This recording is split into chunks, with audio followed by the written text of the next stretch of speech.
BJP ভোটে জিতে বাংলাকে শাসনে রূপান্তরিত করবে, ঝাঁটা মেরে বিজেপিকে তাড়ানোর নিদান দিলেন তৃণমূল বিধায়ক। বসিরহাট দক্ষিণে তৃণমূল সভা থেকে বিজেপিকে তীব্র আক্রমণ করলেন বিধায়ক সপ্তর্ষি ব্যানার্জি। তিনি বলেন, বিজেপি জিতলে বাংলা শ্মশানে পরিণত হবে, তাই তাদের ঝাঁটা মেরে তাড়াতে হবে। এই মন্তব্যের কড়া প্রতিবাদ জানিয়ে বিজেপি নেতা কাসেম আলী বলেন, এমন হুমকিমূলক ভাষা গণতন্ত্র বিরোধী। আপনারা ভাবলে লজ্জা করবেন, বিজেপির নেতা যারা এখন রাজ্য অধিকারে আছেন তারা বলেছে যারা লক্ষ্মীর ভান্ডার পায় সেই সমস্ত মায়েদের স্বামীদেরকে নাকি দরজায় শিকল তুলে দিয়ে ভোট দিতে আটকে দিতে। ভাবুন, যারা ভোটে জেতার আগে আপনাদেরই অপমান করে, ভোটে জেতার পর তারা বাংলাকে শ্মশানে রূপান্তরিত করবে। বাংলার মানুষরা বাংলাকে শ্মশান হতে দেবে না। তাই ছাঁটা দিয়ে তাড়িয়ে দিতে হবে সেই সমস্ত ভোট কাটুয়াদের যারা বাংলার মায়েদের অপমান করে। আপনি আপনার বক্তব্যের মধ্যে বললেন যে ঝাঁটা মারার নিদান দিলেন। আপনি আপনার বক্তব্য বললেন যারা মহিলাদের অসম্মান করবে তাদেরকে ঝাঁটা মেরে বিদায় করতে হবে। আপনি কি বোঝাতে চাইলেন বলুন তো? শীতের দিনে খেটে খাওয়া মানুষ যারা ভাটার শ্রমিক তাদেরকে কর্মনাশা একটা দিন উপহার দিয়েছে বিজেপি।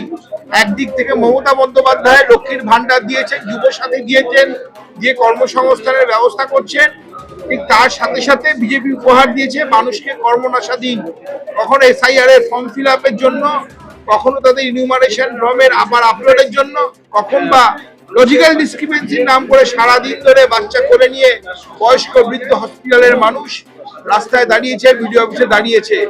যখন বিজেপি মানুষের কাছে সেই গ্রামে ভোট চাইতে আসবে, মায়েদের তার বুঝে নেওয়ার সময় এসছে, তারই নিদান দেওয়া হয়েছে। মানুষের যখন অত্যাচারে দেওয়ালে পিঠ থাকে, একটা বাংলার সাধারণ মানুষকে যখন বাংলাদেশি রোহিঙ্গার অপবাদ দেয়, তখন মানুষের ক্রোধের সেটাই বহিঃপ্রকাশ হয়।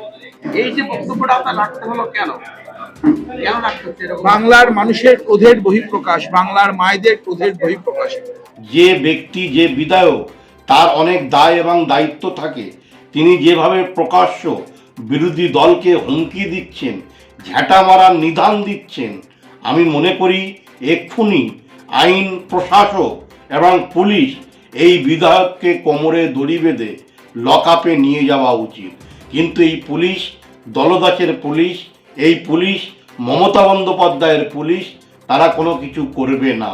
স্বাভাবিকভাবে আগামী দিন বসিরহাটের মানুষ এদের গণতান্ত্রিক পদ্ধতিতে ঝাঁটা মেরে বিদায় জানাবে, শুধুমাত্র সময়ের অপেক্ষা।